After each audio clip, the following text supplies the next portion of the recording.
my husband faked his death to escape our marriage. Now he's back, demanding I take him in and threatening to expose my own dark secret. I'm trapped between a rock and a hard place, and time is running out. I'm a 35-year-old woman who thought I'd seen it all.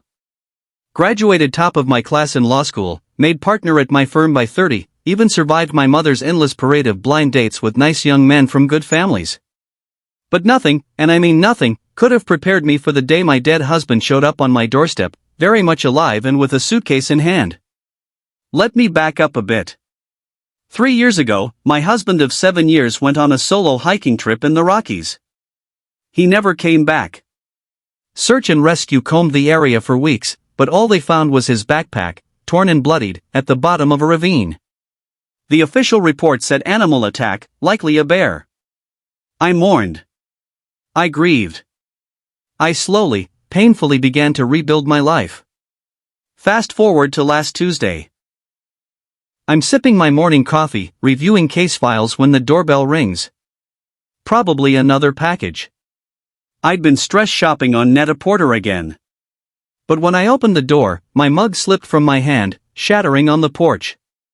There he was, a little older, a little grayer, but unmistakably my husband. The man I'd buried, or thought I had, 3 years ago. "Hey babe," he said with that crooked smile I used to love. "Miss me?" I don't remember much of the next few minutes. I think I screamed. I definitely slammed the door in his face. When I finally managed to pull myself together and reopen it, he was still there, looking annoyingly amused. "Can I come in?" he asked, as if he'd just popped out for milk. "We have a lot to talk about." That was the understatement of the century. Over the next few hours, he spun a tale so wild I would have laughed if I wasn't so furious. He'd planned it all out, he said. The hiking trip, the torn backpack, all of it. He'd been living in Costa Rica, running a little beach bar, finding himself. I felt trapped, he explained, not meeting my eyes. The job, the mortgage, the pressure to start a family. I couldn't breathe, I needed out. "So you decided to die?" I spat, my hands shaking as I poured myself a much-needed glass of wine. "Do you have any idea what you put me through, what you put our families through?" He at least had the decency to look ashamed. "I know it was selfish, I'm sorry, but I'm back now. We can start over." I stared at him, dumbfounded. Start over? As if the past 3 years hadn't happened? As if he hadn't let me believe he was dead, hadn't watched from afar as I fell apart and painfully put myself back together? "You need to leave," I said, my voice low and dangerous. "Now." That's when his demeanor changed. The sheepish, apologetic act vanished, replaced by something cold and calculating. "I don't think you want me to do that," he said, pulling out his phone, "not unless you want everyone to know about your little indiscretion." My blood ran cold, he couldn't possibly know. I'd been so careful. But as he turned the phone toward me, I saw me, leaving that hotel on the edge of town. Me, kissing a woman who was decidedly not my husband. Me, looking happier than I had in years. "How?" I whispered, feeling the room spin around me. "I've been back for a while." He smirked. "Wanted to see how you were doing without me." Imagine my surprise when I saw you'd moved on so thoroughly. The implications hit me like a truck. The affair had started 6 months after his death. Before I knew he was alive, sure, but not before the mandatory waiting period for declaring someone legally dead. In the eyes of the law, I was a cheater. "What do you want?" I asked, hating how weak my voice sounded. Simple. I want my life back. My house, my wife, my status in the community. You take me back, play the happy couple reunited, and these photos disappear. You don't. Well, I'm sure our friends and family would be very interested to see just how quickly you got over me. I felt sick. The life I'd rebuilt, the reputation I'd worked so hard to maintain, all of it was hanging by a thread. And holding that thread was the man who'd betrayed me in the most profound way possible. "I need time to think," I managed to choke out. He nodded, maddeningly calm. "Take all the time you need." I'll be at the Hilton downtown. Don't take too long, though. I'd hate for my finger to slip and accidentally send those photos to, oh, I don't know, your law firm? Your mother? That nice woman you've been seeing? As soon as he left, I collapsed on the couch, my mind racing. How had my life become this tangled web of lies and betrayal? I spent the next few days in a daze, going through the motions at work while my thoughts spiraled. I couldn't eat, couldn't sleep. Every time my phone buzzed, I jumped, terrified it was him making good on his threat. My girlfriend, can I even call her that? Noticed something was off. Are you okay?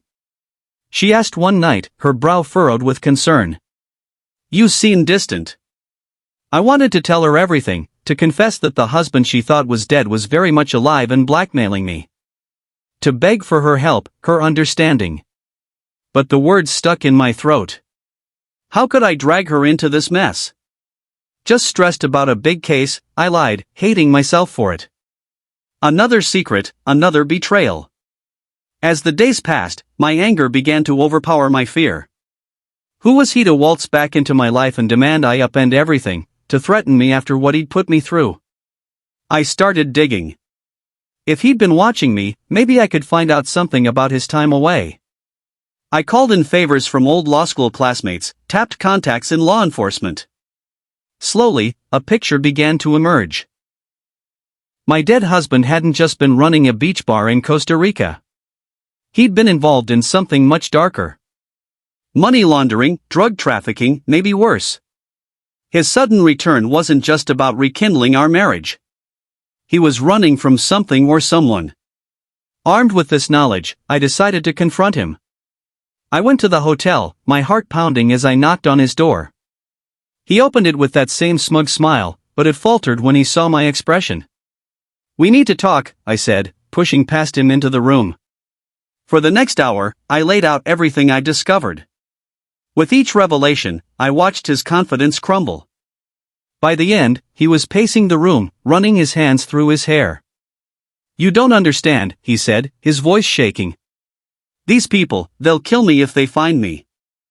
I needed a way back into my old life, a cover. So you thought you'd blackmail me? I shot back. Use me as your human shield? He collapsed onto the bed, looking suddenly old and tired. I didn't know what else to do. I'm sorry for everything. For leaving, for coming back like this. I've made such a mess of everything.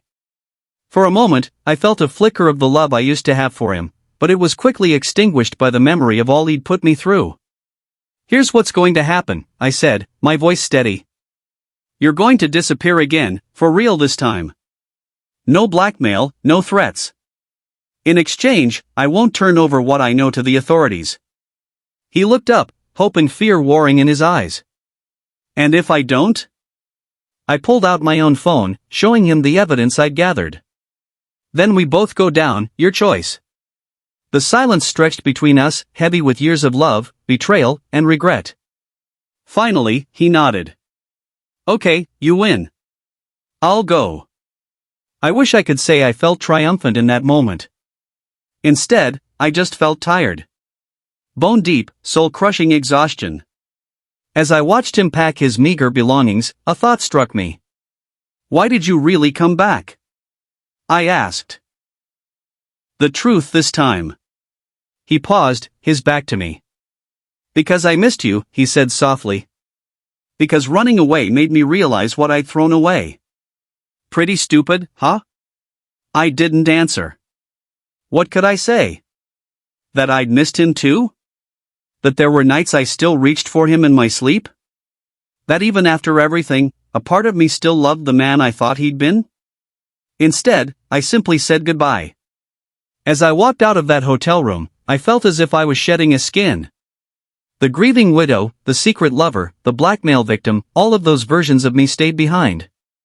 The aftermath hasn't been easy. I had to come clean to my girlfriend, to my family. Some relationships didn't survive the truth. Others, surprisingly, grew stronger. I'm still untangling the legal mess of having a spouse come back from the dead. But for the first time in years, I feel like I can breathe. No more secrets, no more lies. Just me, facing whatever comes next with honesty and hopefully a little hard-won wisdom. As for my not-so-dead husband? I haven't heard from him since that day at the hotel. Sometimes I wonder where he is, if he's safe, if he ever thinks of me. But mostly, I'm focused on rebuilding my life. Again, this time on my own terms. If there's a lesson in all of this, I suppose it's that the truth, no matter how painful, is always better than a comfortable lie. That running from your problems only means you'll have to face them later, usually when you're least prepared. And that sometimes, the hardest person to forgive is yourself. But life goes on, one day at a time, one truth at a time.